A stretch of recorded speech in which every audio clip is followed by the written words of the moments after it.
Kozhikode highlight മാളിനടുത്ത് car കത്തി നശിച്ചു. ഹൈദരാബാദിൽ നിന്നെത്തിയ കുടുംബം വാടകയ്ക്കെടുത്ത ഇലക്ട്രിക് കാറാണ് കത്തി നശിച്ചത്.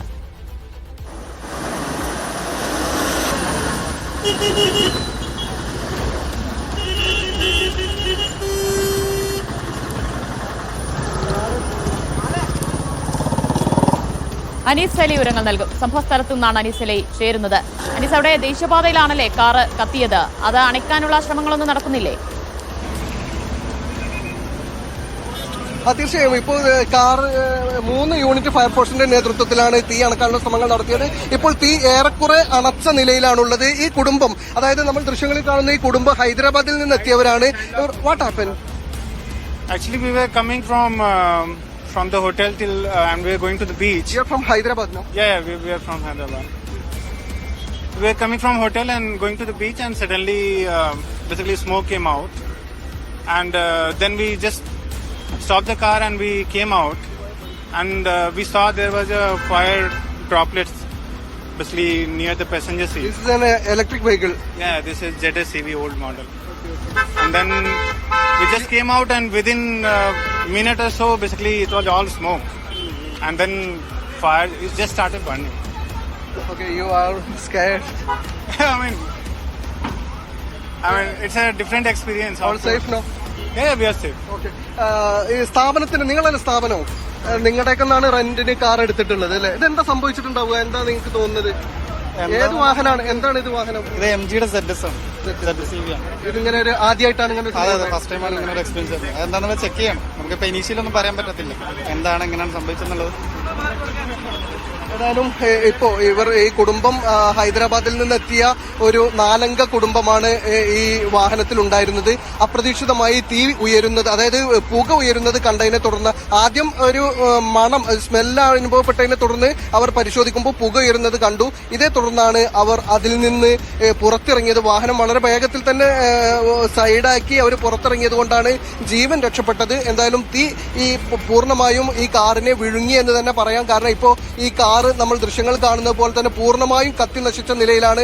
3 യൂണിറ്റ് ഫയർഫോഴ്സ്, ആദ്യം 1 യൂണിറ്റ് ഫയർഫോഴ്സ് ആണ് എത്തിയത്. പക്ഷേ ഈ 3 യൂണിറ്റ് ഫയർഫോഴ്സ് എത്തിയതിനു ശേഷം മാത്രമാണ് ഇപ്പോൾ ഒരു തീ നിയന്ത്രണ വിധേയമാക്കാനായത്. ഇപ്പോഴും തീ അണച്ചു എന്ന് പറയുന്നെങ്കിൽ പോലും അതിൽ നിന്ന് ഇപ്പോഴും പുക ഉയരുന്നുണ്ട്.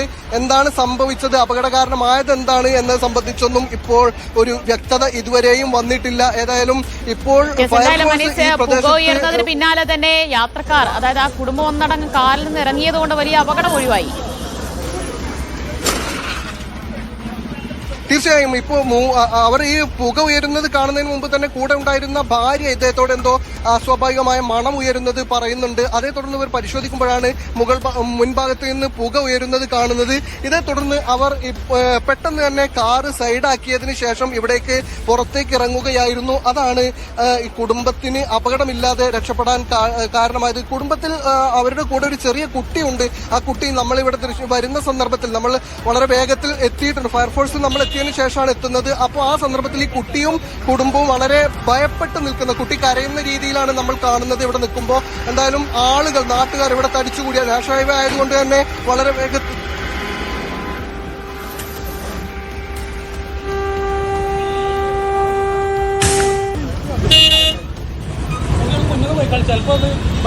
കോഴിക്കോട് ഹൈലൈറ്റ് മാളിനടുത്ത് ദേശീയപാതയിലാണ് കാർ കത്തി നശിച്ചത്.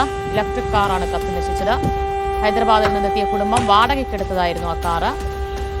യാത്ര ചെയ്യുന്നതിനിടെ കാറിൽ നിന്ന് ചെറിയ സ്മെല്ല് ഉയരുകയും പുക ഉയരുന്നത് കണ്ടതിന് പിന്നാലെ തന്നെ ആ കുടുംബം ആ കാറിന് പുറത്ത് ഇറങ്ങുകയായിരുന്നു. അതിന് പിന്നാലെയാണ് ആ കാർ കത്തി നശിച്ചത്. കാർ പൂർണ്ണമായി തന്നെ കത്തി നശിച്ചിട്ടുണ്ട്. പിന്നാലെ ഫയർഫോഴ്സ്, അഗ്നിശമന സേന യൂണിറ്റ് എത്തി ആ തീ നിയന്ത്രണ വിധേയമാക്കുകയായിരുന്നു. നമുക്ക് ദൃശ്യങ്ങളിൽ കാണാം, ആ കാറിന് ഒന്നിനും കൊള്ളില്ല. കാരണം അത്രയ്ക്ക് പൂർണ്ണമായി ആ കാർ കത്തി നശിച്ചിട്ടുണ്ട് എന്നത് വ്യക്തമാണ്. അനീസ് തുടരുന്നുണ്ട്. അനീസ്, ഇപ്പോൾ ആ കാറ്, ആ വാഹനം അവിടെ നിന്ന് മാറ്റാനുള്ള ശ്രമങ്ങളാണോ നടക്കുന്നത്? തീർച്ചയായും ഇപ്പോൾ വാഹനം മാറ്റുന്നതിന് മുമ്പ് പ്രാഥമികമായി ഈ വാഹനത്തിന്റെ ഒരു പരിശോധന നടത്തിക്കൊണ്ടിരിക്കുകയാണ് അവർ. അതിനുശേഷം പൂർണ്ണമായും ഈ പുക ഉയരുന്നതടക്കം അണച്ചതിന് ശേഷം മാത്രമേ മറ്റൊരു സ്ഥലത്തേക്ക് ഈ വാഹനം മാറ്റുകയുള്ളൂ. ഇപ്പോൾ ഇവർ പൂർണ്ണമായും അണ്ടർ കൺട്രോൾ ആണ് എന്ന് ഉറപ്പിച്ചതിന് ശേഷം വേണം മറ്റൊരു സ്ഥലത്തേക്ക് വാഹനം മാറ്റാൻ. അതിനുള്ള പരിശ്രമങ്ങളാണ് ഇപ്പോൾ നടത്തുന്നത്. ഈ പുക ഉയരുന്നത് കാറിന് അടിയിൽ നിന്നായതുകൊണ്ടാണ്. എവിടെ നിന്നാണ് ഉയരുന്നത് അതുകൂടി അണക്കുക എന്നതാണ് ഇപ്പോൾ ഫയർഫോഴ്സ് ലക്ഷ്യം വെക്കുന്നത്. എന്തായാലും ഇപ്പോൾ ഫയർഫോഴ്സിന്റെയും പോലീസിന്റെയും അതുപോലെ തന്നെ നാട്ടുകാരുടെയും നേതൃത്വത്തിൽ ആദ്യഘട്ടത്തിൽ എടുത്തു പറയേണ്ടത് നാട്ടുകാരാണ്. പോലീസും ഫയർഫോഴ്സും എത്തുന്നതിന് മുമ്പ് ഈ സ്വയം സന്നദ്ധരായി ഈ നാഷണൽ ഹൈവേയിൽ യാത്ര ചെയ്തിരുന്ന ആളുകളടക്കം വാഹനം സൈഡാക്കി അവർ രക്ഷാപ്രവർത്തനത്തിൽ പങ്കുചേർന്നു എന്ന് എടുത്തു പറയേണ്ടതാണ്. എന്തായാലും അവരുടെ കൂടി നേതൃത്വത്തിലാണ് ഇപ്പോൾ തീ അണക്കാനുള്ള ശ്രമങ്ങൾ നടക്കുന്നത്. ഇപ്പോൾ 1 മണിക്കൂറോളം നേരം നാഷണൽ ഹൈവേ സ്തംഭിച്ച നിലയിലായിരുന്നു. അതിനുശേഷം ഇപ്പോൾ ഭാഗികമായി വാഹന ഗതാഗതം പുനരാരംഭിച്ചിട്ടുണ്ട്. വാഹനങ്ങൾ കടത്തിവിടുന്നുണ്ട്.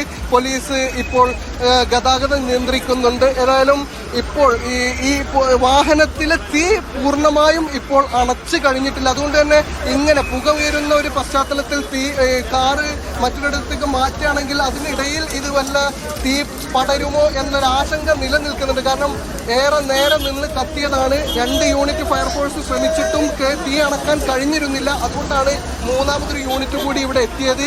അതിനുശേഷമാണ് ഇപ്പോൾ തീ നിയന്ത്രണ വിധേയമാക്കാനായത്.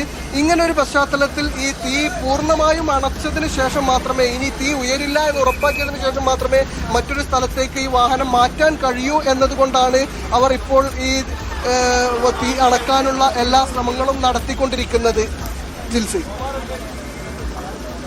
ശരി, കോഴിക്കോട് ഹൈലൈറ്റ് മോളിനടുത്താണ് അപകടമുണ്ടായത്. ഇലക്ട്രോണിക് കാറാണ് കത്തി നശിച്ചത്. ഹൈദരാബാദിൽ നിന്നെത്തിയ കുടുംബം വാടകയ്ക്കെടുത്ത കാറായിരുന്നു. യാത്രക്കിടെ പുക ഉയർന്നതിന് പിന്നാലെ അവരെല്ലാവരും കാറിന് പുറത്തേക്ക് ഇറങ്ങി ഓടിയതിനാൽ മറ്റു വലിയ ദുരന്തം അല്ലെങ്കിൽ വലിയൊരു അപകടം ഒഴിവായി കിട്ടുകയായിരുന്നു. പിന്നാലെ അഗ്നിശമന സേന യൂണിറ്റുകളെത്തി തീ നിയന്ത്രണ വിധേയമാക്കുകയാണ് ചെയ്തത്. എന്താണ് അപകടത്തിന് കാരണം എന്നത് സംബന്ധിച്ചൊരു വ്യക്തത വരേണ്ടതുണ്ട്. അനീസ് അലിയാണ് വിവരങ്ങൾ നൽകിയത്.